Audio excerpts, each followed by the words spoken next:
Oman প্রবাসীর উপর হামলার পর অর্থ ও স্বর্ণ লুটপাট।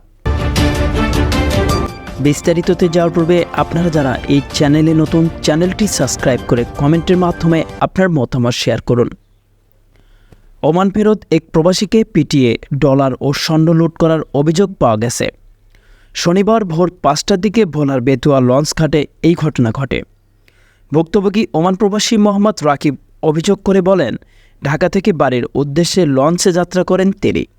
শনিবার ভোরে চরফ্যাশনের বেতুয়া লঞ্চ ঘাটে নামার পর ঘাটের 6 থেকে 7 জন শ্রমিক মিলে তার কাছে মোটা অঙ্কের টাকা দাবি করেন। দিতে না চাইলে অভিযুক্তরা একযোগে তার উপর হামলা করেন। এক পর্যায়ে সাথে থাকা স্বর্ণালংকার ও মালামাল লুট করে নিয়ে যায় তারা। সঙ্গে থাকা ভগ্নিপতি হাসান ও বোন ফাতেমা এগিয়ে আসলে তাদের উপরও হামলা চালানো হয়।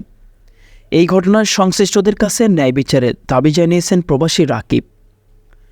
সংবাদের এ পর্যন্তই। পরবর্তী নিউজ আপডেট পেতে আমাদের সাথেই থাকুন। ধন্যবাদ।